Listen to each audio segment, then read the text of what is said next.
Hello there, people. My name is Sho, and welcome to an episode of Game Things. You know, there are some weeks where we're given the opportunity to learn about things that are happening around us in real life, and also have some time to clean up our nasty keyboards. And yes, this is probably that time. But we will serve you with the flash news course that you have been waiting for a week long, so sit tight because the dishes are up. Diablo 4 is finally making its way to Steam on October 17 this year, and of course, with Steam achievements. Some people absolutely love the achievement system, while it can be a little weird without achievements, especially for a game that is on Steam, but at least for me, I think I'm okay, both with or without. The Steam release also comes along the release of Diablo 4's Season 2, called The Season of Blood, going live at 10 AM Pacific Daytime. Hopefully, with the new update, the release on major platforms like Steam, it will help grow the Diablo community by reaching out to new player base out there. Next, the new Red Dead Redemption game was not well received by the gaming community, mainly because of the lack of upgrades in many regards for a game that is more than 10 years old. And it doesn't help when your average gamer had to play the game at a locked 30 frames per second even with modern hardwares. But hey, at least they are trying, because Rockstar had just added 60 FPS support for the game through backwards compatibility for all the PlayStation 5 owners out there, and the DLC Undead Nightmare will also benefit from this. Moving on, Epic is finally seeing more and more non-game developers using their Unreal Engine program. And in this system that we're living in, the capitalism living within Epic is screaming, and they will finally be charging non-game developers on their usage of Unreal Engine.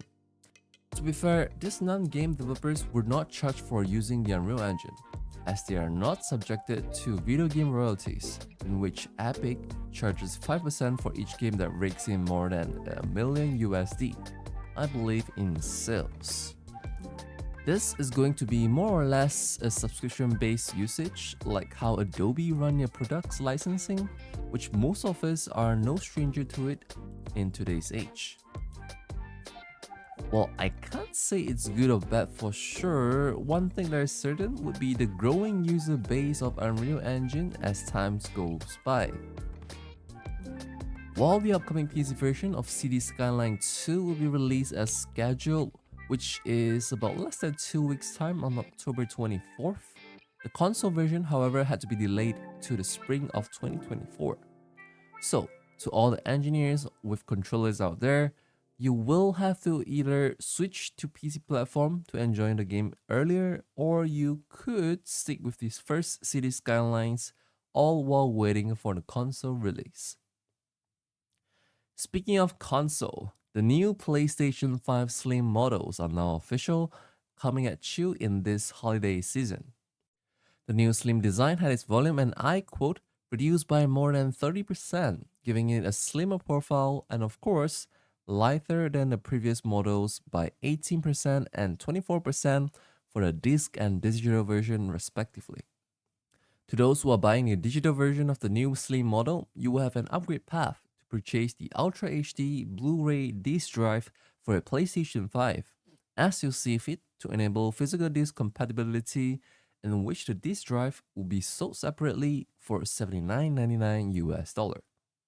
New Slim models will be made available starting this November in the United States at selected local retailers and direct PlayStation stores online. The global launch of the new models will be coming in the following months, gradually but surely, with the digital version of the PlayStation 5 Slim coming in at $450 US and the disc version coming in at $500 US. A small caveat here would be a horizontal stand is included with the new PS5 model, but you will have to spend an additional $30 USD to get the new vertical stand, which is sold separately. Finally, at this point, this has to be a joke now. XDefiant is once again delayed after its public test session, or perhaps there was never a firm release date to even begin with, according to the official website, and this is from an article, quote-unquote, written by Mark Rubin, the game director of XDefiant. Anyhow, just play Call of Duty if you're craving for this sort of experience, maybe even Overwatch 2, all while waiting for this game. Coming to the game releases for this week, we have Forza Motorsport to those who are into the racing simulation genre, released on the Xbox Series X and Series S and PC on Tuesday, October 10.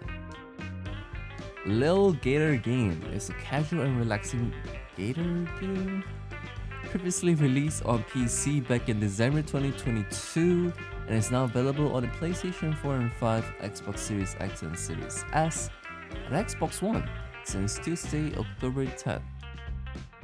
Last on the list, Lords of the Fallen is yet another one to those who are into the Souls genre. Released on October 13 for the PlayStation 5, Xbox Series X and Series S, and PC. Also, just a quick mention here, Steam Next Fest October 2023 started on October 9th and will last until October 16th. Be sure to try out demos on the games that you are interested in during this period. And among the demos, RoboCop Rogue City is one of the games that we have mentioned on this channel on previous episodes, and you can try out that game too during this time. And if I had to pick one from the sea of demos out there as my favorite, this game called Enshrouded definitely caught my attention. This is a base building survivor RPG with craftings in the mix, and most importantly, it allows co-op survival mode of up to 16 players. As for the free games for this week, on the Epic Games Store, claim yourself a copy of Blazing Sails, a fast-paced multiplayer PvP done it in a good old winner chicken dinner style. Yes, this is a battle royale. Another game up for grab here is Cube Ultimate Bundle, which is a bundle of puzzle games that include the original Cube, Cube Director Cut, and Cube 2 Deluxe Edition. Remember to claim these games by or before October 19. And with that marks the end of this week's episode of Game Things. Consider liking the video, subscribe and click on the bell so that you can receive notifications whenever we have a new upload here on YouTube.